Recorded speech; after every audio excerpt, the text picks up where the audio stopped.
1 Samuel 17, verso 45 a 47. Acompanhem comigo. E Davi disse ao filisteu: Você vem contra mim com espada, com lança e com dardo, mas eu vou contra você, em nome do Senhor dos Exércitos, o Deus dos exércitos de Israel, a quem você desafiou. Hoje mesmo o Senhor o entregará nas minhas mãos, e eu o matarei e cortarei a sua cabeça. Hoje mesmo darei os cadáveres do exército filisteus às aves do céu e aos animais selvagens, e toda a terra saberá que há Deus em Israel. Todos que estão aqui saberão que não é por espada ou por lança que o Senhor concede a vitória, pois a batalha é do Senhor, e Ele entregará todos vocês em nossas mãos. Vamos orar? Senhor, fale ao nosso coração nessa noite, Pai. Que as palavras que saiam dos meus lábios não sejam de persuasão humana, mas palavras de poder vinda direto do Teu trono. Nos transforme, Senhor. Que nós não saiamos daqui do jeito que entramos, mas transformado, Pai, pela Tua graça, pela Tua misericórdia, pela Tua palavra. Nós oramos em nome de Jesus. Amém? Vejam, o capítulo 17 de 1 Samuel nos traz o relato da famosa batalha de Davi. Relata a luta entre Davi e Golias, que acabamos de ler. O texto nos aponta que o exército de Israel se posicionou para a batalha contra o exército dos filisteus, acampado numa colina, tendo o vale de Elá entre eles. Na realidade, se você olhar, dois montes e existe um vale de mais ou menos uns 500 metros. Um estava no monte, o outro no outro monte, e aquele vale de 500 metros separavam as duas tropas. O texto nos relata que no meio das fileiras do exército filisteu, saiu Golias, um duelista gigante com cerca de 3 metros de altura, que dizia assim: por que vocês estão se posicionando para a batalha? Não sou eu um filisteu e vocês servo de Saul? Escolham um homem para lutar comigo.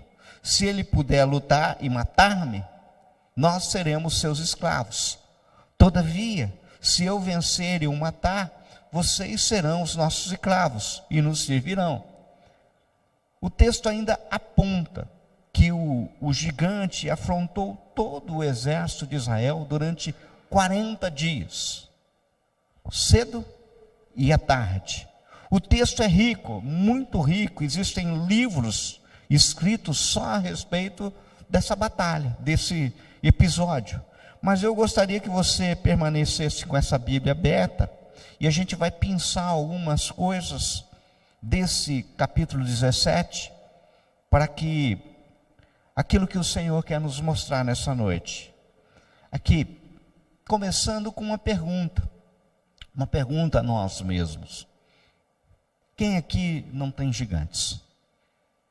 Quem aqui nunca viu gigantes se levantar? Os gigantes revelam quem nós somos: covardes ou corajosos? Há gigantes reais, mas há também gigantes fictícios. Há gigantes internos, há gigantes externos. Pode ser inclusive circunstanciais. Veja, eu não estou preocupado em saber qual a origem do teu gigante, da onde ele veio.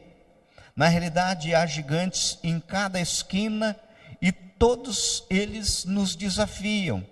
Mas a pergunta é: como vencê-los? Como vencer os gigantes que vêm contra nós todos os dias? Note, esse capítulo 17, como apontei, relata a batalha mais famosa de Davi, mas ela está longe, muito longe de ser a mais perigosa. Inclusive, na mais perigosa, ele caiu na cobiça. Agora, o que o texto nos mostra? Em primeiro lugar, você nos mostra que para vencer gigante, nós não podemos dar ouvidos às vozes muitas vezes pessimistas e medrosas, Se vocês bem observarem, como já apontamos, o gigante Golias causava medo aos israelitas com os seus insultos. E nós vemos no verso 10 e 11 o resultado desse desafio. Olha lá, acompanhem comigo. E acrescentou: eu desafio hoje as tropas de Israel, mandem-me um homem para lutar sozinho comigo. Ao ouvirem as palavras do filisteu, Saul e todos os israelitas ficaram atônitos e apavorados. É incrível, mas os nossos gigantes estão nos chamando todo o tempo para combate, o tempo todo. E muitas vezes os nossos gigantes estão dentro de nós. São aqueles monstrinhos ou aqueles monstrãos, você entendeu? E ao tempo todo, muitas vezes, o som que a gente ouve no nosso ouvido, que fala ao nosso coração, é assim: fuja, melhor é um covarde vivo do que um herói morto, né? Muitas vezes a gente pensa assim. Certa vez uma filha se queixou ao seu pai sobre a sua situação de vida. As coisas estavam assim, muito difíceis para ela. Ela já não sabia mais o que fazer. Na realidade, ela queria, inclusive, desistir de tudo. Estava cansada de lutar, de combater. Parecia que assim que ela resolvia um problema, um outro problema maior e mais difícil aparecia. Seu pai, um chefe de cozinha, levou para a cozinha dele. Ele encheu 3 panelas de água e colocou cada uma delas no fogo alto. Em uma delas ele colocou cenouras. Em outra ele colocou ovos. Numa outra panela ele colocou pó de café. E esperou pacientemente. Ela ficou assim olhando, o que aconteceu? O que estava fazendo? Cerca de algum tempo depois ele apagou as bocas do gás, pescou a cenoura, colocou numa tigela, pegou os ovos, colocou a parte numa outra tigela, e virando para ela perguntou: querida, o que você está vendo? Cenouras, ovos e café, ela respondeu. Ele a trouxe mais para perto e pediu-lhe para experimentar as cenouras.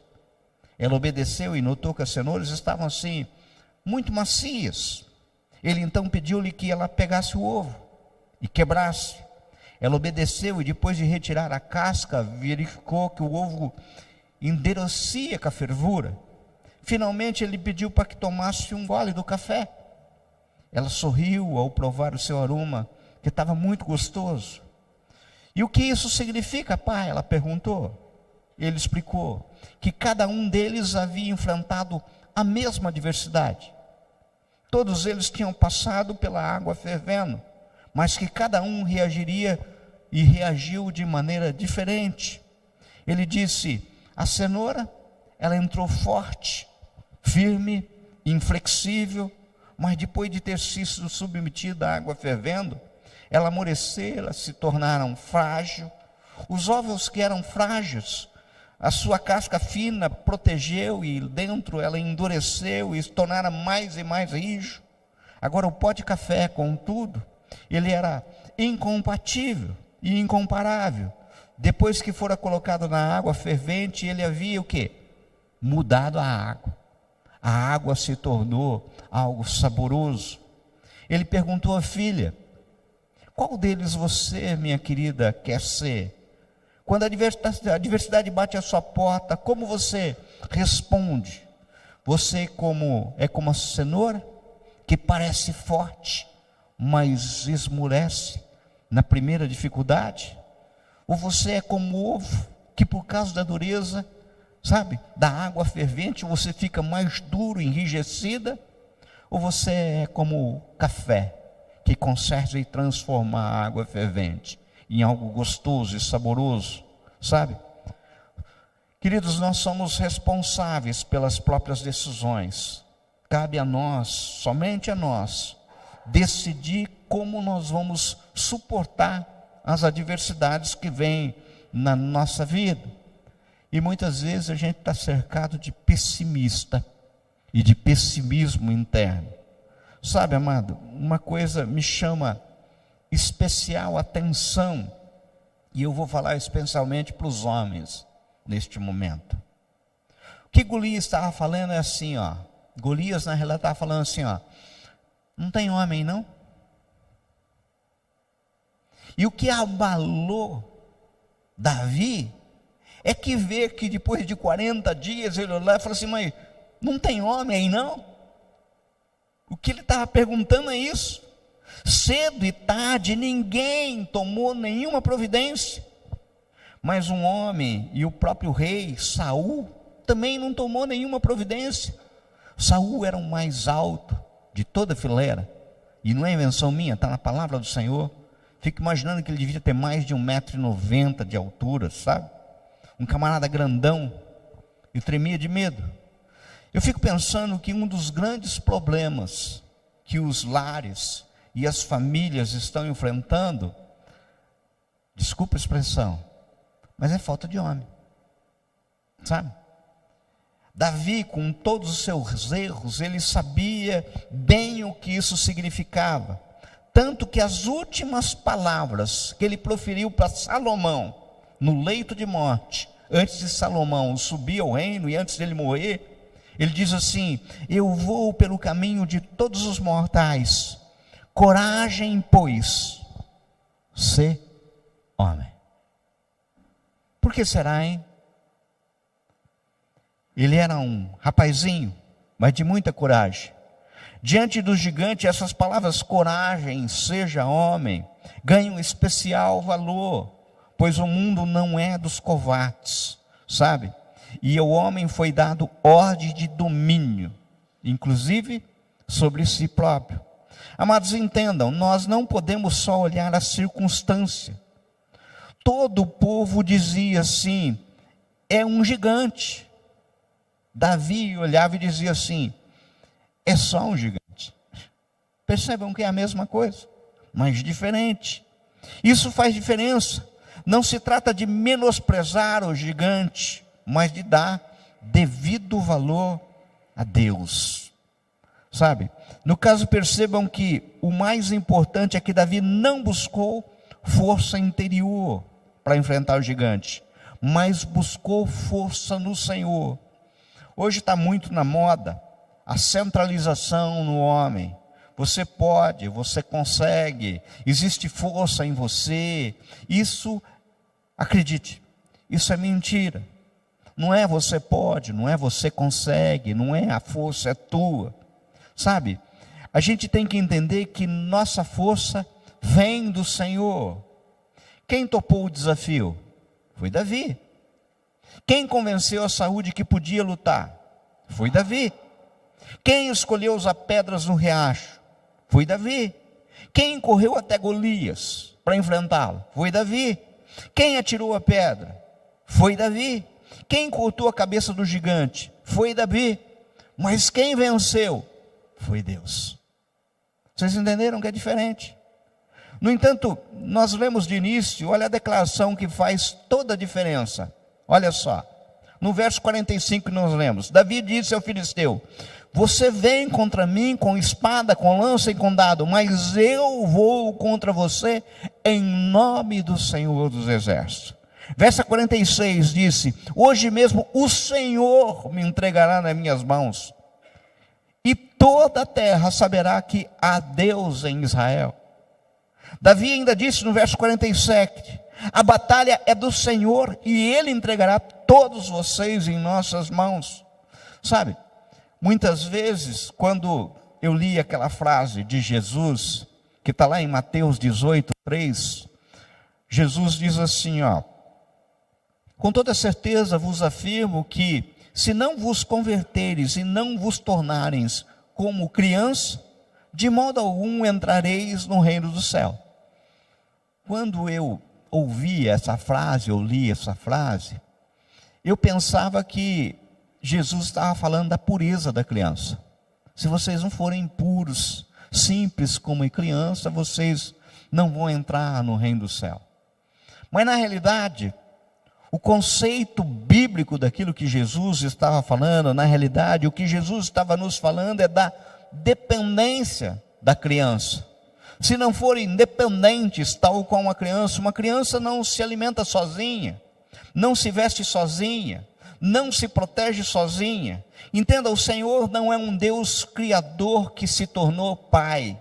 Na realidade, Ele é um pai que é Deus criador. E Ele quer a nós, do lado dEle, como filhos, dependentes do Senhor. Aprendemos a ser dependentes. No caso, querido, querida, entenda uma coisa. Davi só venceu a peleja em razão da condução do Senhor, sabe?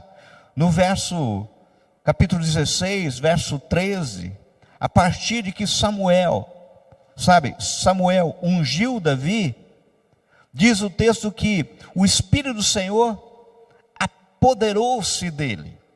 Ele foi ungido rei, e o Espírito do Senhor apoderou-se dele. Esse sentido no original significa que ele foi dominado pelo Espírito. Ele estava sendo dominado pelo Espírito. Então a primeira coisa que a gente tem que aprender para enfrentar os gigantes que se levantam contra nós é tirar o foco do pessimismo, seja interno ou externo, das palavras de derrota, sabe? E olhar para quem é o autor da tua fé. Em segundo lugar, se você tem que entender que você só conseguirá vencer os gigantes se antes triunfar sobre os críticos de plantão, sabe? A gente muitas vezes não pode ouvir voz de derrotados. Vocês se lembram? Existem 3 irmãos de Davi que estavam na frente de batalha: Eliabe, Abinadab e Samá. Eles estão à frente dos filisteus, sabe? Porque Saul havia o convocado. Davi, então, ele é enviado por Jessé para saber aquilo que estava acontecendo. Levar, digo assim, um lanchinho para os irmãos e um agradinho para os comandantes. Levou queijo para os comandantes. Davi assiste tudo aquilo que está acontecendo. Agora, observem comigo aquilo que está apontado nos versos 28 e 29. Quando Eliabe, o irmão mais velho, ouviu Davi falando com os soldados, ficou muito irritado com ele e perguntou: por que você veio até aqui? Com quem deixou aquelas poucas ovelhas no deserto? Sei que você é presunçoso e como seu coração é mau. Você veio só para ver a batalha. E disse Davi: o que eu fiz agora? Será que não posso nem mesmo conversar? Queridos, olha, quantas vezes nós identificamos com essa realidade? A gente muitas vezes sabe que o Senhor é conosco, o Espírito testifica ao nosso coração, mas se levanta Eliabes, sabe? Eliabes. Acreditem, existem pessoas que são expert em nos colocar para baixo. Pessoas que quando você está com uma enfermidade, a primeira coisa que ele fala assim: isso não tem cura não. Inclusive aquela coisa assim: eu já vi gente que morreu disso. Vocês conhecem assim ou não? A crítica, numa grande maioria das vezes, acredite, ela não é construtiva. Isso é engano. Por muitas vezes nos machuca, quando daqueles inclusive que estão mais perto. Eliabe era irmão dele, sabe? E entendam, toda a cena de consagração de Davi, o profeta Samuel seria levantado por Deus para ir à casa de Jessé e de lá e escolher o rei.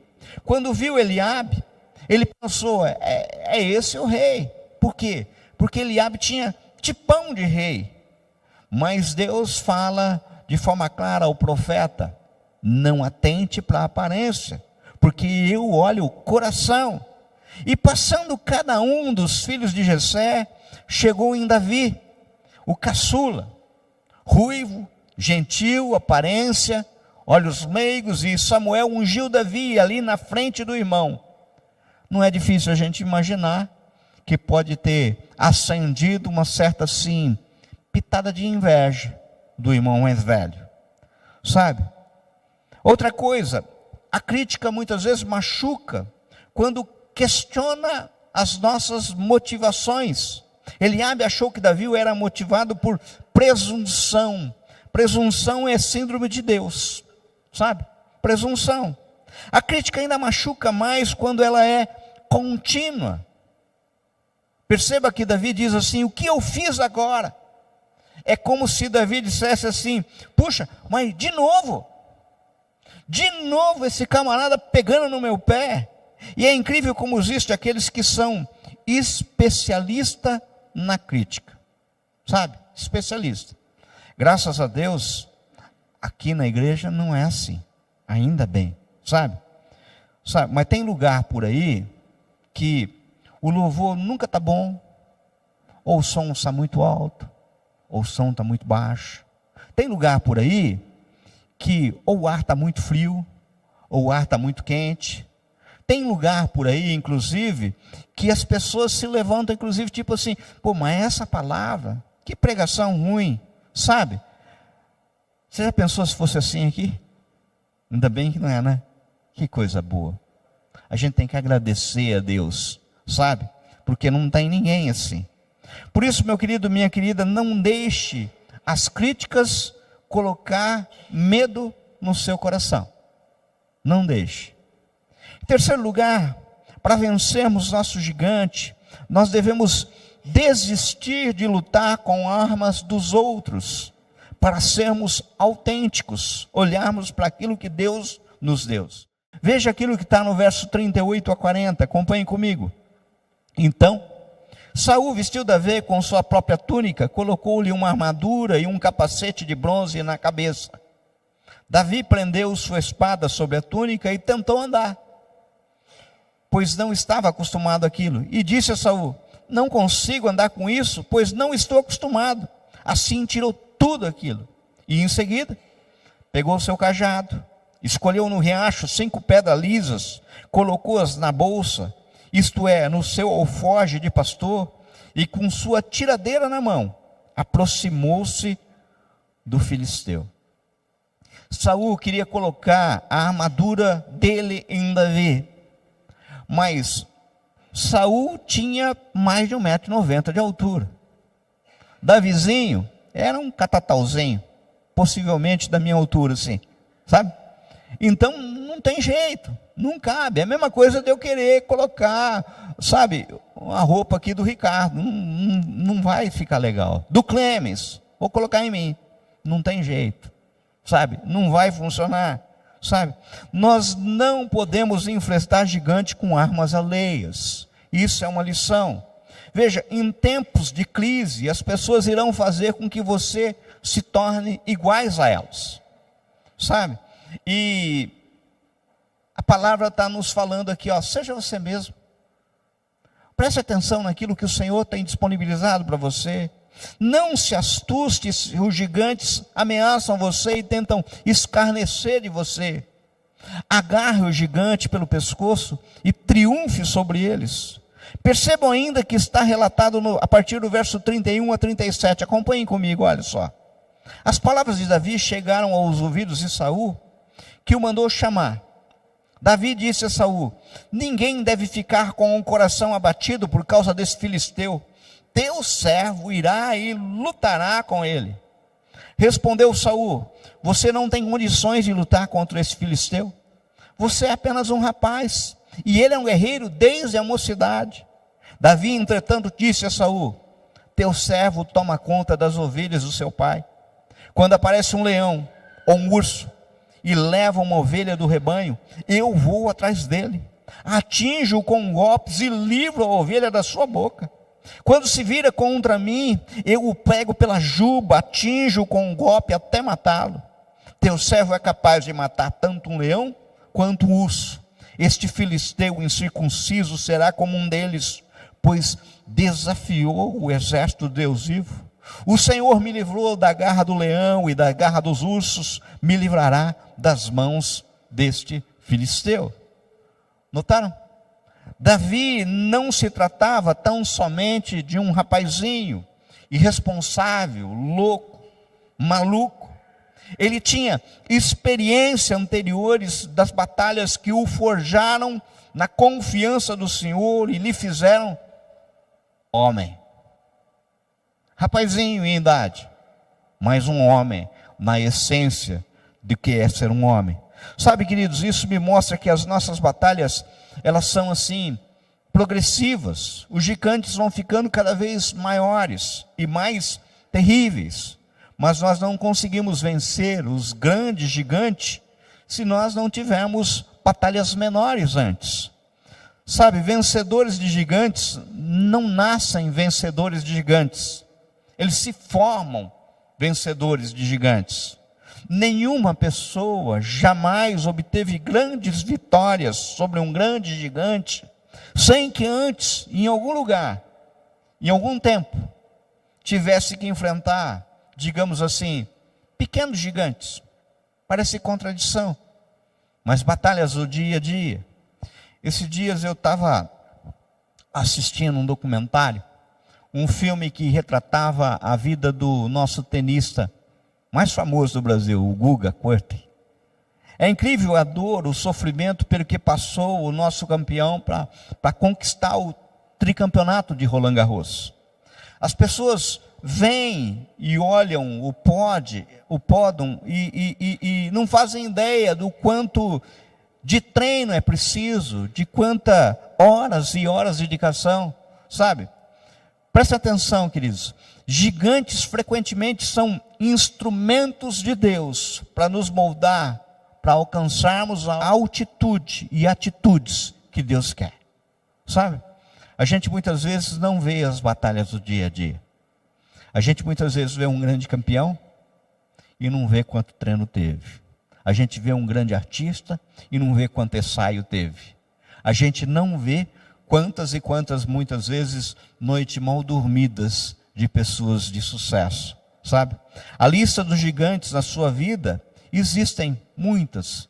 Podem ser pessoas, podem ser hábitos, gigantes podem ser vícios, algumas circunstâncias e inclusive muitos críticos de plantão, sabe? A gente tem que aprender a lutar com a arma que Deus nos oferece. Em quarto lugar, saiba que você só vence gigante quando reconhece que a vitória vem de Deus e a glória deve ser devolvida a Deus. Davi entrou na peleja sabendo que é Deus quem nos conduz ao triunfo. A vitória vem de Deus. É Ele quem fortalece as nossas mãos, é Ele que nos adestra para a batalha, Ele é o nosso Criador, sustentador, redentor, protetor. Nós não vencemos por causa da nossa sabedoria, da nossa força, das nossas estratégias. Saul e seu exército teve medo, porque olharam para o tamanho do gigante. Davi venceu, porque olhou para o tamanho do seu Deus, sabe? Todos que me conhecem sabem que um dos salmos que eu mais gosto é o Salmo 20, verso 7. E Davi, quando escreveu esse salmo, ele já era um rei. E eu fico imaginar não é pecado, que ele estava no alto de uma colina, olhando o seu exército todo poderoso, sabe? Muitas bigas, muitos cavalos, muitos arqueiros, muita espada, muitos homens. E ele se lembrou lá do passado, talvez do urso, talvez do leão, e ele diz assim: alguns confiam em carros, outros em cavalos, mas nós confiamos no nome do Senhor, o nosso Deus. Isso faz toda a diferença. Êxodo 23, 22 diz assim: mas se diligentemente ouvires a sua voz, e fizeres o que eu disser, então serei inimigo dos teus inimigos e adversário dos teus adversários. É mole uma promessa dessa? Vocês já pensaram nisso? Já pensaram nisso? Ter o Senhor do teu lado. Eu vou concluir. Sabe, amados, como lhes falei, a batalha de Davi com Golias se tornou mais famosa, a mais cantada em versos e prosas, a top 10 entre as crianças, mas não foi a maior e a mais difícil. Todos sabem que a Bíblia ela é maravilhosa porque ela não esconde alguns detalhes. Ela esconde que existe entre os heróis da fé homens falhos, com virtudes, mas também com defeitos. E no caso, Davi, um homem segundo o coração de Deus, e essa palavra, um homem segundo o coração de Deus, é uma palavra bíblica. Está escrito lá em Atos 13, 22, que Davi era um homem segundo o coração de Deus.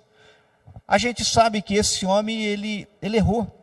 E ele errou feio, quando adulterou com Betseba, quando ele mentiu, quando ele tramou, quando ele encaminhou Urias para a morte, quando ele envergonhou o Senhor.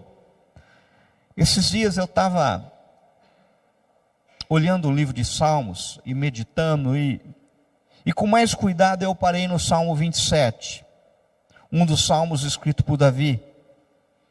Quando a gente lê esse salmo, observamos que ele, mesmo sendo rei, diante de uma situação difícil, a gente não sabe precisar data certa, podendo ter acesso a tudo, diante da nação mais poderosa do momento, tudo aquilo que poderia ser oferecido, ele faz um pedido a Deus e ele ora assim, ó. Acompanhem comigo, a oração de Davi. O Senhor é a minha luz e a minha salvação. De quem terei medo? O Senhor é a fortaleza da minha vida. A quem temerei? Quando malfeitores me sobrevêm para me destruir, meus opressores e inimigos, eles é que tropeçam e caem. Ainda que um exército se acampe contra mim, não se atemorizará o meu coração. E se estourar contra mim a guerra, ainda assim terei confiança.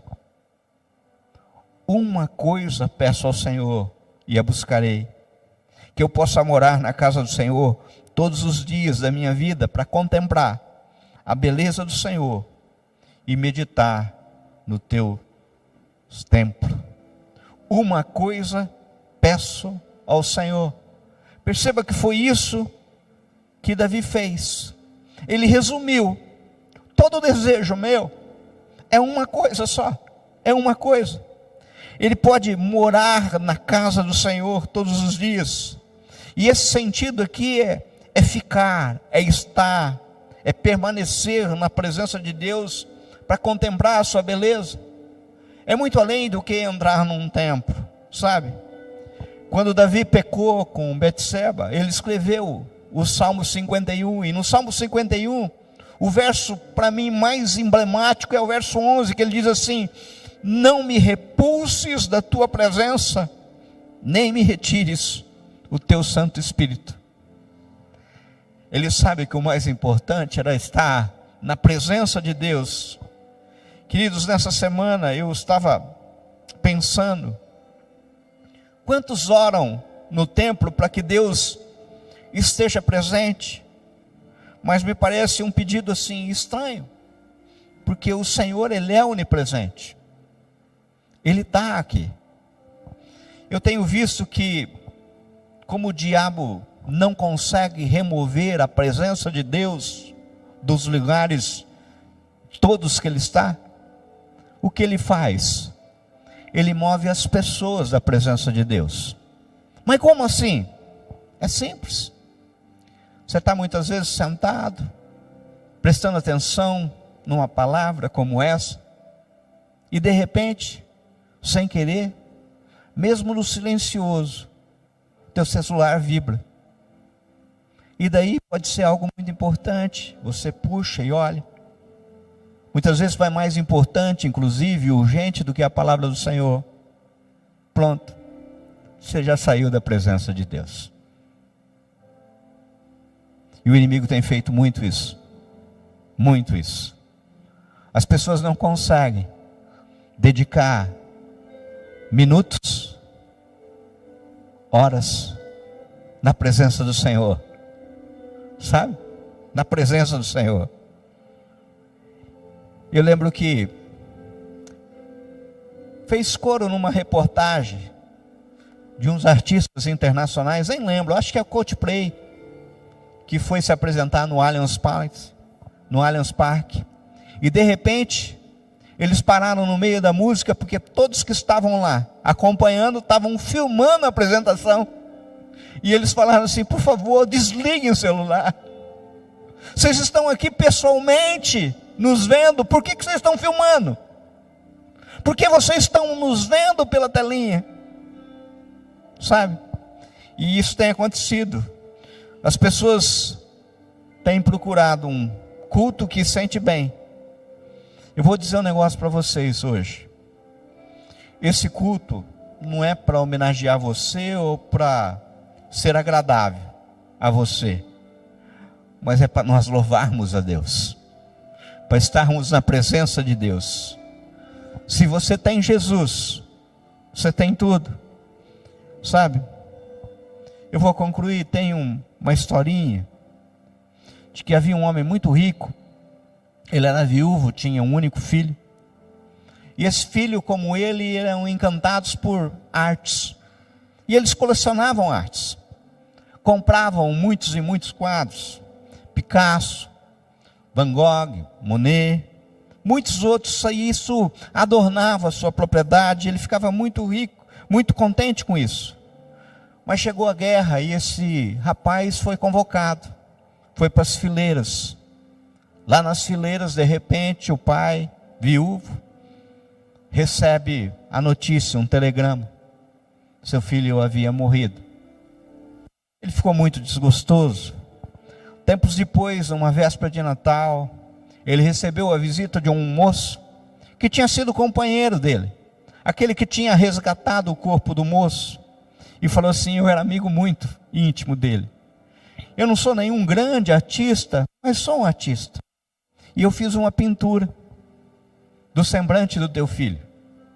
E presenteou aquele pai com aquele quadro que era a imagem do filho. O velho ficou muito emocionado e pendurou aquilo no lugar melhor da sua sala.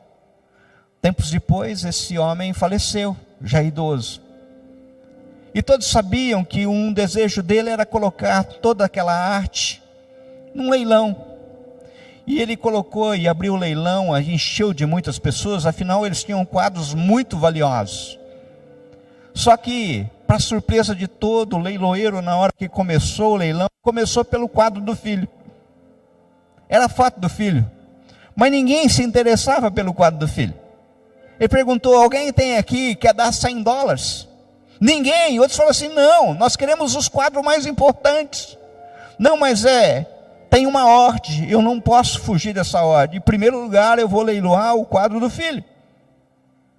Daí uma pessoa se levantou e falou assim: não, eu conheci a família, eu dou os $100. O leiloeiro falou assim: dou-lhe uma, quem dá mais? Dou-lhe duas, quem dá mais? Entregue. A batida do martelo no terceiro lance por $100. Daí falou assim, as pessoas entusiasmadas: agora vamos ao que interessa.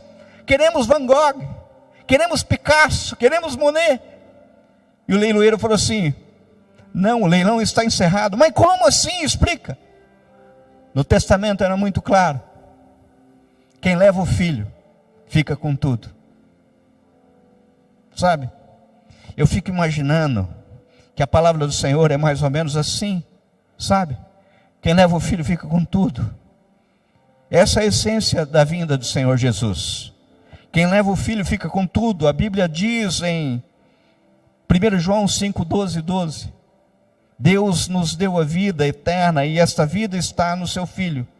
Quem tem o filho, tem a vida. Quem não tem o filho de Deus, não tem a vida. Imaginar não é pecado. Há muito tempo eu ouvi, e eu fiquei tentando imaginar a escolha dos 5 seixos. Como é que foi Davi? Afinal era a luta da vida dele. Se perdesse, morreu. Eu fico imaginando ele escolhendo aquelas pedrinhas na beira do riacho, sabe?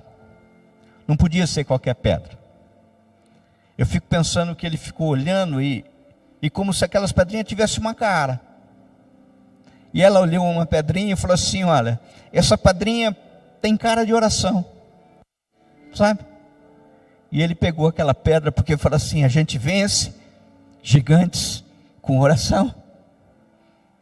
Mas ele continuou: eu preciso de mais pedras. Ele olhou uma outra pedrinha e falou assim: olha, essa pedra tem cara de esperança, porque a gente só vence gigante com muita esperança, sabe? E ele continuou andando e ele viu uma pedra que reluzia, talvez a base de tudo. E aquela pedra talvez tivesse até gravado, escrito lá assim: fé. Porque gigante a gente derruba com fé, com muita fé. E daí assim, só oração, esperança e fé não adianta. E ele procurou, achou uma outra pedra, e a outra pedra é graça. A gente precisa da graça do Senhor para derrubar os gigantes da nossa vida. Mas ele ainda ficou procurando o mais importante. O mais importante. Aquilo que está no 1 Coríntios 13. Tudo vai passar. Mas uma coisa não vai passar: o amor. Sabe? Porque o amor que nos resgatou. E eu acho que a pedra mais brilhante é o amor. E ele colocou no bornar todas aquelas pedrinhas: oração, esperança, fé, graça e amor. E o texto sagrado diz que quando ele avistou o gigante, ele foi correndo contra o gigante. E eu fico imaginando ele correndo, e naquele bornar, aquelas pedrinhas em atrito uma com a outra. Fé com amor, esperança, oração, graça, tudo batendo uma na outra, batendo uma na outra. No afogadilho não dá para escolher qual que ele vai pegar. Ele pega uma das pedras, coloca na tiradeira e roda. E roda. E se aproxima no gigante, lança a pedra. Todo gigante tem um ponto fraco. Ali era uma testa descoberta. Aquele gigante vai ao chão. Ele chega no gigante, arranca da própria espada do gigante e corta ali a cabeça. Quando corta a cabeça, eu fico imaginando que dá para ver a marca da pedra na testa. E naquela marca da pedra devia estar escrito Jesus. Porque os gigantes são derrubados no nome de Jesus. Feche os seus olhos. Eu queria orar com você. Sabe? Eu não sei como você entrou aqui hoje, mas eu queria te convidar para levar o filho para casa. Jesus para casa. Eu não sei quais são os tamanhos dos seus gigantes. Com certeza tem pessoas aqui enfermas. Com certeza tem corações sangrando. Com certeza pode ter casamentos aqui, Senhor, que o inferno tem tripudiado em cima. Existem pais e mães com o coração aflito por causa de um filho, uma filha. Com certeza existem pessoas aqui pensando no que vão colocar na mesa semana que vem. Sabe? Existem pessoas aqui que muitas vezes estão enfileirados e o gigante insultando. Querido, querida,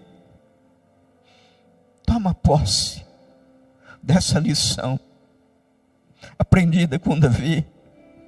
Sabe? Uma coisa eu te peço, Senhor, e a buscarei, que eu possa morar na casa do Senhor todos os dias da minha vida, para contemplar a tua beleza e continuar meditando no teu templo. Uma coisa, não me repulses da tua presença e me conceda o teu Espírito, que eu vença esse gigante na tua força. Na tua força eu oro. Nós oramos em nome de Jesus. Amém? Amém.